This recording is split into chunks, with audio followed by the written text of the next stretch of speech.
Welcome back to College Football Addiction, Locked On Big 12s. Drake C. Toll with us today.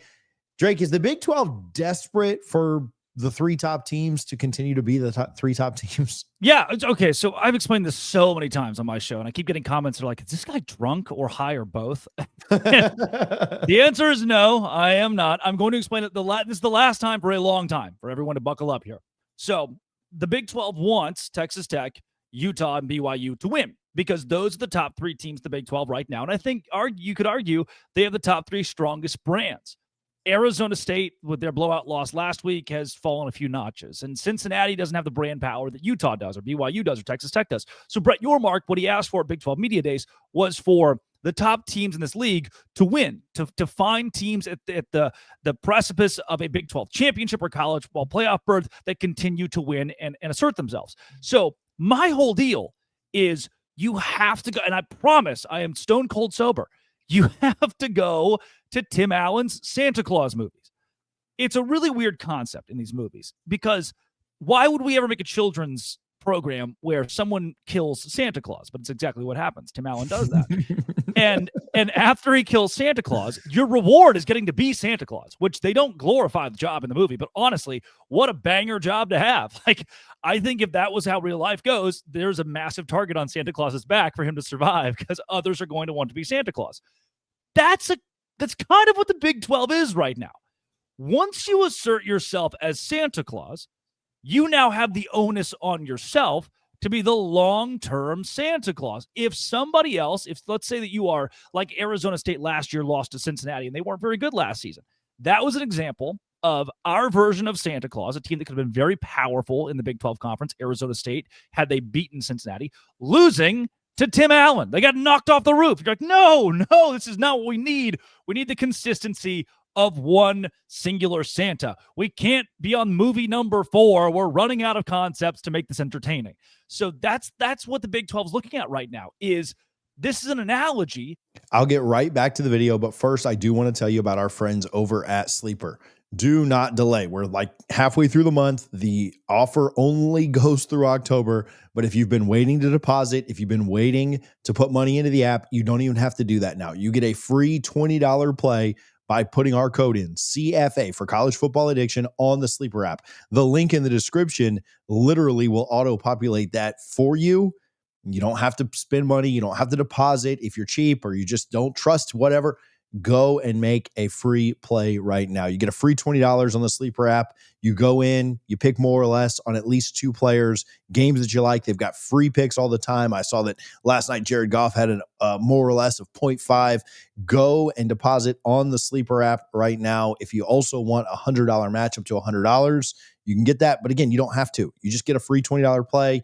Go and play. We'll play that live on the Power 2 on Wednesday. Give you some of our favorite picks from the weekend. Let you know how we did last week so you can trust or fade what we're doing. Appreciate Sleeper for their support. Go check them out. That Brett Yormark, I think, subscribes to, and it's the best way that I can describe it, is kind of the Santa Claus effect. That if we keep having to change our old St. Nick, that's a problem for the conference. You need to have Clemson. They've been that version of this concept in the ACC, or Alabama for so long in the SEC, or now what Indiana is becoming in the Big Ten.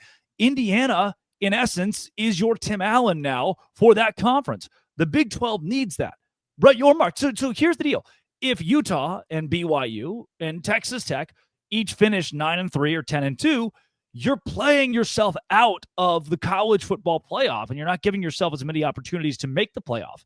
In my ideal world, in an ideal world where Santa gets to live forever and be the same guy, and we don't have to keep making these stupid movies, in that ideal world, TJ, we see BYU, Utah, and Texas Tech all at 11-1, which is still mathematically possible. We see them all at 10-2 or somewhere in that range of like, okay, now there's a real conversation about having these teams in the college football playoff. Cincinnati could be there, no doubt, but they don't carry the same brand power they did when they went to the college football playoff. Had they had consistent winning past that, they look really good. Instead, they remind a lot of the country right now, and I speak on behalf of somebody who's watched college football from this lens of Cincinnati being a group of 5 school for so long. They remind a lot of folks like a BYU. Like, it's cute, or not a BYU, but a Boise State. It's cute when they win, but we don't take them seriously. It's cute they got in. We don't take them seriously. And I'm not even going to rag on Cincinnati too much. They say that about like a TCU, right? Oh, it's cute that they won, but do we really take them seriously and put them in the college football playoff? And then they ended up beating Michigan. So the Big 12 Conference is rooting for 3 schools because brand power is so important, and 3 schools because the college football playoff and our opportunity to play in it hinges on our bigger brands winning. And those 3 brands right now are BYU, Utah, and Texas Tech. The biggest thing that I see with it too is there's so much parity in a lot of other leagues, right? Yeah. Right now is the perfect opportunity. Like LSU is an underdog right now at Vandy, which all credit to Vandy and what they've done. And LSU has had struggles, but you've got a brand lessened. You've got other teams like Missouri and Ole Miss competing when big programs like Florida are struggling in the SEC. And I do think there's an opportunity. Indiana going on the road and winning in Oregon. There's a Penn State losing to UCLA and Northwestern firing there. There's an opportunity. Now, Ohio State's still doing well. Alabama's still doing well. Georgia's still doing well. There are some big brands that are going to have good years. Notre Dame's got a couple of losses. If they were to drop to USC, there could be another big brand out of it. And so when you look at the rest of the landscape of college football, there's so much parity. And parity, I think, ultimately is a good thing for the fan, right? Yeah. It makes it exciting to see. Parity would not be the best friend of the Big 12 because it creates this narrative. The Big 12, we've talked about this before. I think we talked about it last week. The Big 12 doesn't get that benefit of the doubt. Vandy beats LSU. The narrative is not LSU has slipped. It's Vandy has really arrived. They are a playoff team, right? They are a great team. The Big 12 and even the Big 10 and the ACC to some extent, they don't get that same narrative painted about them. I can't think of the words. I get paid to talk football all day and still can't do it. Yeah. But they don't get that same benefit of if a Kansas team that we have been high and low on at times, if they would have gotten an upset last week, we would have said, oh, well, there goes Texas Tech slipping. It wouldn't have been about how good Kansas is or how good Jalen Daniels is or how good this guy is or that guy. It wouldn't be the same. And so you're exactly right. Like the Big 12 needs those teams to be good so that they can maximize for the end of the year, especially in a season that there has been more parity than has ever been. Like we're closer to the NFL level of parity in college football than we've ever been in history. And that would be massive for the Big 12. And it's not a foreign concept here. The ACC is going through the same thing.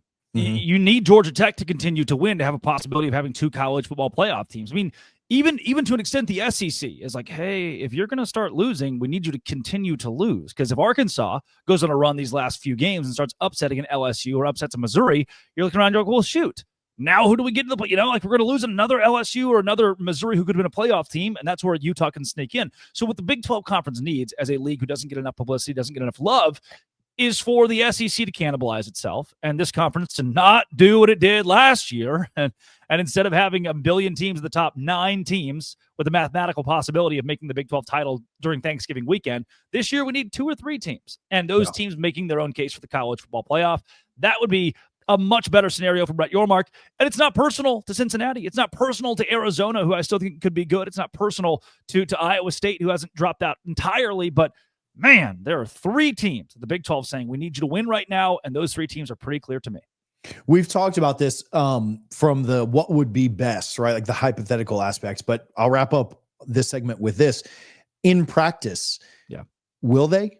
Like, will it happen? Because we've talked about how there were so many teams in the Big 12 who could compete for the Big 12 championship. It was the most what we thought was the league that would literally have the most parity in it this year. And we said, man, there are 9 teams in this conference that could legitimately go out and do things, maybe more, maybe 9 is underselling it. So we're halfway through the year.